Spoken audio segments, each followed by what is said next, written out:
One foot in front of the other.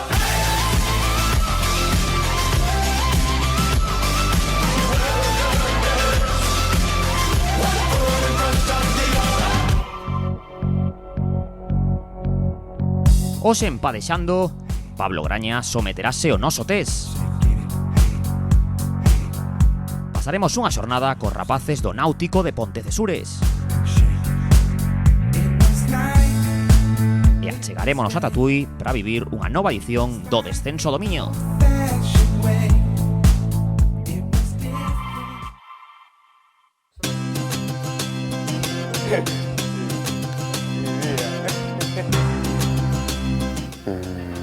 Azul. Pontevedra.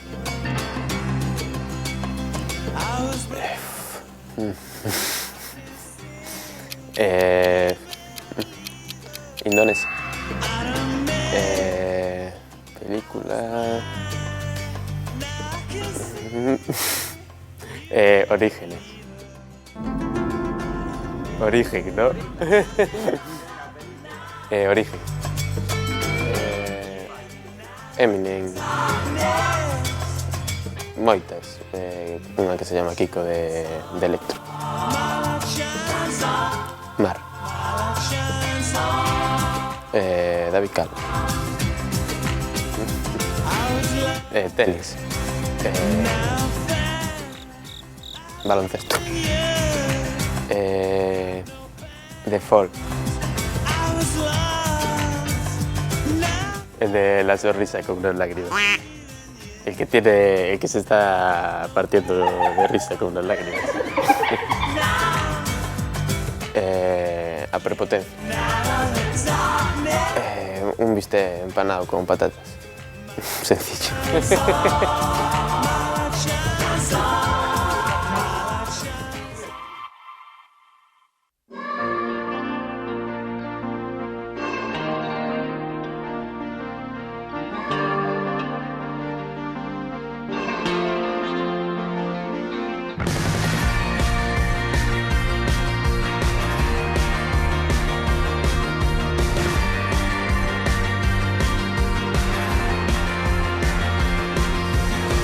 O Club Náutico Universitario botou aquí casi 40 anos de historia e alá polo 2002 aproximadamente a Universidade deixou de confiar na actividade náutica e o clube cerraba. Entón, palistas que habíamos estado aí, deportistas que habíamos estado aí, queríamos pensábamos que era unha pena que toda esa historia náutica pois desaparecera definitivamente de Pontecesures e bueno, pois din un paso adiante con un grupo de amigos o 5 de xaneiro do 2002 creouse o club. Empezamos a traballar sin nada, sin barcos, sin instalación, sin xinasio, sin furgonetas e así empezamos pouco a pouco hasta ahora, pues eso, o próximo ano, en xaneiro do 2020, o clube cumple a maioría de idade e somos agora mesmo, estamos considerados pues eso, unha das mellores canteiras de España e un dos clubes máis importantes do país, non?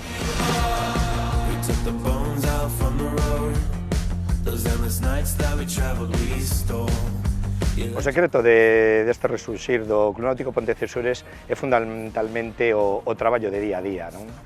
O traballo pois, cas diferentes categorías, analizando ano tras ano cada temporada e vendo que se pode mellorar da temporada anterior e sobre todo o grupo humano de traballo, que é o que traballa directamente cos deportistas e despois outro dos secretos que ten é estar ubicado nun entorno dos mellores que ten a comunidade para este tipo de deporte que é aquí o Río Ulla, con un acceso directo á zona de embarcadoiro, un lugar moi axeitado para adestrar. Temos un xinasio no que non collemos, temos uns vestuarios os que non somos capaces de ducharnos, que ralentiza moitísimo todo, se teñen que cambiar nos pasillos, non nos collen os barcos dentro do hangar de embarcacións, que temos, como vedes, que gardalo en contenedores, as furgonetas non las gardan en un sitio, os remolques noutro, entón un dos problemas máis grandes que temos na actualidade é o tema da infraestructura e instalación. Sin lugar a dudas, é o tema máis urxente que temos que abordar porque estamos nunha situación de clara emerxencia.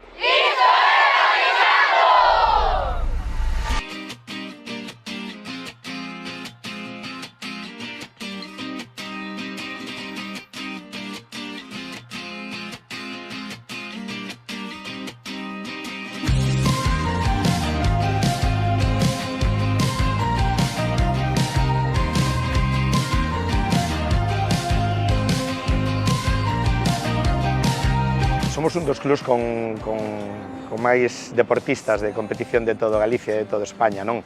Entón, a través da promoción que facemos nos colexios e despois a toma de contacto ca escola de verán, moitos nenos coñecen realmente a actividade, encántalles e deciden, pois eso, incluíla no seu deporte de práctica habitual durante todo o ano, non?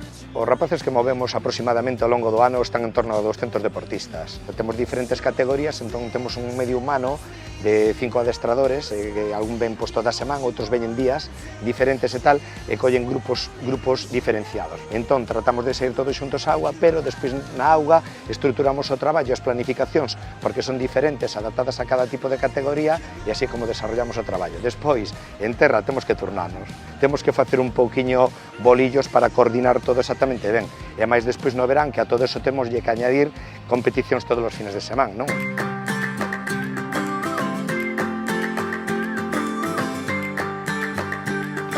Temos moita base e iso, ano tras ano, vai enchendo as categorías absolutas, non? Traballamos sobre todo ca xente que crece con nós e xente que a lo mellor, oye, se quere incorporar voluntariamente a este club, por diferentes circunstancias e tal, pero sobre todo traballo noso é un traballo na casa, un traballo feito desde abaixo, e aparte de ter unha moi boa canteira deportiva, xa temos deportistas a nivel nacional con éxitos e con medallas en campeonatos de España, tanto en callás como en canoa, xa dende fai anos Camila Morisón, que é unha kayakista do equipo nacional, é unha persoa que sempre suma, sempre aporta, sempre ademais moi fiel ao clube. Estas persoas que crean club, non?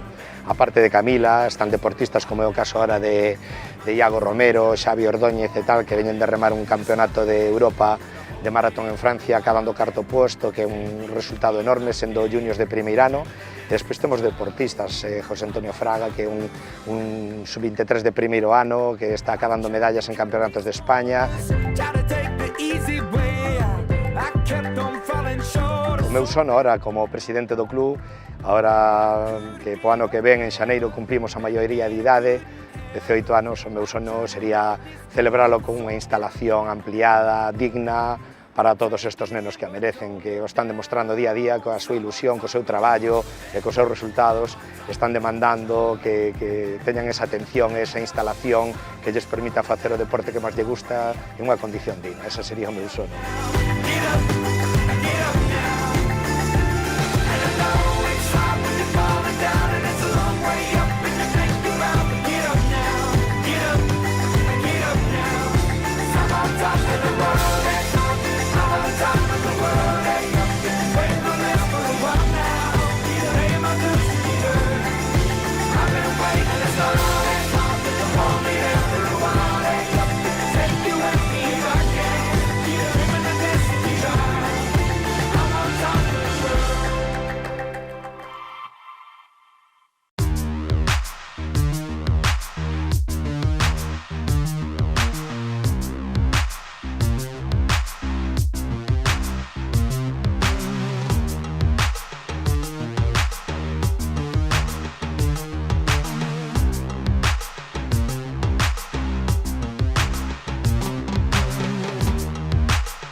Padexando desprazouse nesta edición a Tui e a súa contorna.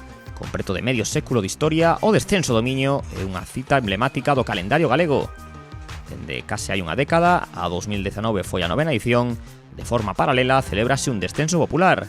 A idea é a de achegar o deporte da piragua a calquera que teña gañas de pasar un día diferente, unha actividade apta para todos os públicos que ten unha acollida sen precedentes en Galicia. A festa da piragua cada ano arrastra a máis xente, o que lle aporta ao descenso do Miño un ambiente só superado pola mítica proba do Sella. A saída está situada na ribeira de Caldelas, son 7 kilómetros de percorrido polas tranquilas augas do Miño, onde os participantes teñen tempo para apreciar a fermosa paisaxe situada ao carón do río que baña os concellos de Tui e de Valença. A praia de Guillarei, a comandancia da Mariña ou o paseo fluvial son algúns dos puntos recoñecibles da travesía. Os máis atrevidos dan un pasiño máis e para redondear a festa leva unha vestimenta pouco apropiada para a práctica do deporte, que neste caso lle aporta un colorido diferente a esta romaría en piragua. Unha aventura onde a técnica da o padexo tanto ten, e máis importante, fomentar as relacións sociais en riba da piragua. As embarcacións tampouco teñen nada que ver coas de competición, obvio, son máis lentas, pero teñen moita estabilidade polo que hai que facer serios esforzos para caer á auga. E tan rápida adaptación que na parte final a proba remata fronte ás instalacións do club callatudense. Xa se apreza como nos barcos dobres hai certa coordinación para padexar a vez. Son pequenos detalles que cada vez animan a máis xente a chegarse en agosto a este descenso popular. Nesta ocasión volvíanse superar os 600 participantes.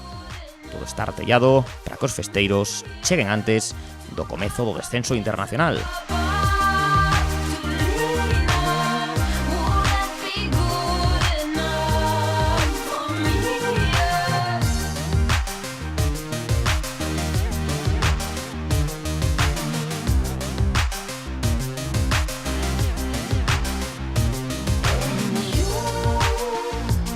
Remataba, polo tanto, a parte lúdica e comezaba a prepararse a competición que neste 2019 celebraba a súa 48ª edición. Mesturábase, antes da saída, o mellor do panorama galego con padexeiros arxentinos ou portugueses, sen esquecer unha importante delegación pamplonesa coa gran Amaya Osaba a cabeza, que viña de conseguir unha medalla de bronce nos europeos de maratón. Unha das parellas máis buscadas antes da saída era de Manolo Busto e Beatriz Manchón. Unha sentencia denegaba a participación no sella, pero no miño sí que puderon competir na categoría absoluta.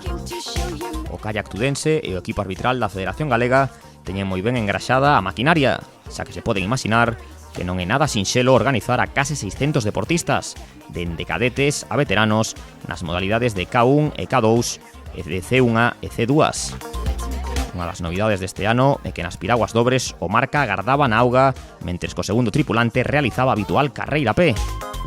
Da beira galega do río saíron todos os K1 e K2 masculinos, da marxe portuguesa, as canoas e as piraguas, das categorías femininas, por diante 14 kilómetros.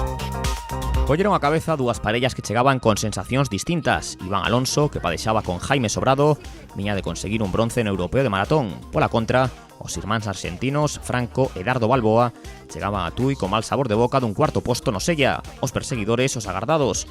Con eles aguantaba o líder destacado en K1, o arxentino Manu Garaicoechea.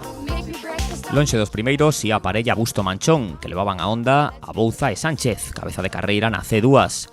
Máis deportistas destacados, padexaba cómodo neste grupo Antonio Polo, veterano que leva 30 anos entre os mellores. Vemos a novata máis contrastada Miriam Vega, agora coas cores do Tudense, mandaba en K2 con Carmen Villar. Dúcias e dúcias de pequenos grupos inundaban o percorrido, que volvía a ter dúas bollas de paso obrigatorio, unha situada á altura da praia das Areeiras, a 2,5 km da meta, e outra a uns 1000 metros na comandancia naval de Miño. Vemos o local Manu Garrido na C1 moi ben situado, a falta de poucos kilómetros.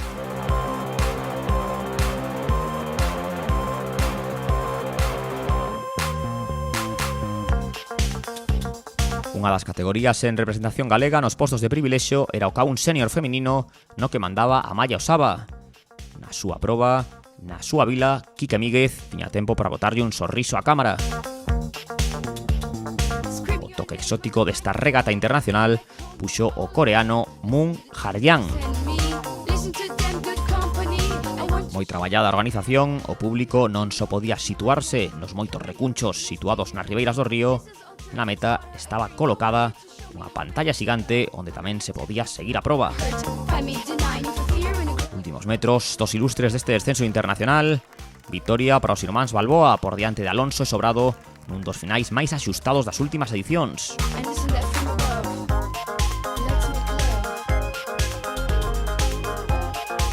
Completaba o caixón a tripulación local de Tieguez e Gastaldo. No K1 o triunfo tamén marchaba para Argentina, victoria pro cordobés Manu Garaicoechea. E a entrada dos top 10 nesta categoría absoluta de K2, onde 8 tripulacións eran galegas.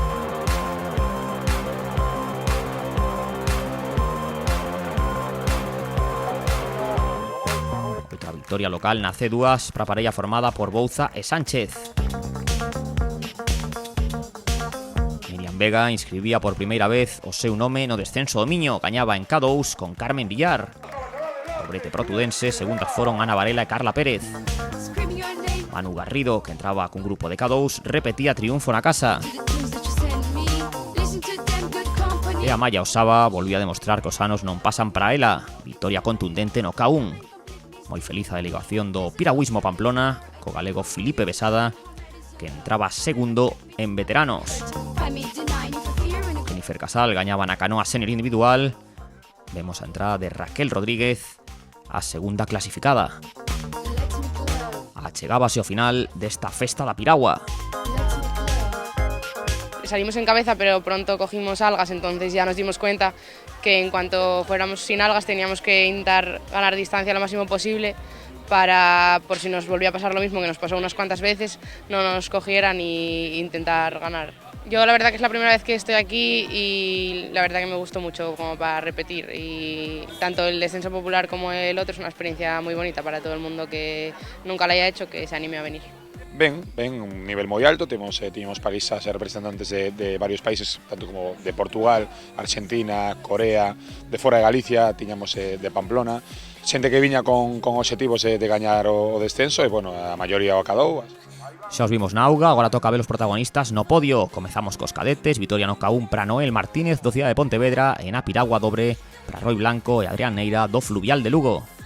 No máis alto do K1 feminino, Marta Mourelos do Breogán e as Paulas do Pontecesures, Camaño e Ortigueira conseguían outro ouro esta temporada en K2. Rodrigo Avalo, tamén do Pontecesures, gañador na canoa individual.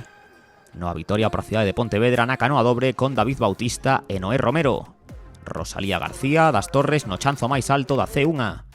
Na categoría junior comezamos co triunfo de Alejandro Prego do Vilaboa no K1. A única embarcación combinada a cada unha vitoria era de Jorge Masagués e Alex Anatol. Victoria portuguesa no K1 feminino para María Gómez do Náutico Crestuma. Outro triunfo local no K2 para Lara Feijó e Candela Fernández. Marco Oliveira do Náutico de Prado gañaba na C1 e os rapaces do Cidade de Pontevedra, Pablo Crespo e Diego Piñeiro, na C2. Victoria de outra deportista do Cidade de Antía Otero na C1. Categoría veterano, ouro no K1 para Antonio Polo do grupo juvenil. E no K2 para a parella do Ría de Betanzos formada por Neftalí Paraje e Adolfo Monteagudo. María del Palacio do Líbico, ouro en K1. Victoria para Pedro Areal do Tudense na C1. Tamén quedaba en Tui, ouro na C2 con Míguez e Serrano. Primeira na C1 senior para Jennifer Casal do Cidade de Pontevedra. Mónica Piñeiro e Quisi Torres foron as máis destacadas no K2 veterano. Ouro para Manu Garrido na canoa individual e para Bouza e Sánchez na dobre. Así de sorrinte recibía a súa medalla do K1 a Padexeira do piragüismo Pamplona, Amaya Osaba. Miriam Vega e Carmen Villar do kayak tudense no máis alto do caixón do K2. Dúas vitorias con sabor argentino no K1 Manu Garaicoechea. Gañadores no K2 os irmáns Balboa, Franco e Dardo. Por clubs, o primeiro Cidade de Pontevedra, segundo Náutico Pontecesures e terceiro Kayak Tudense. E así deixamos unha das probas máis fermosas deste verán do 2019.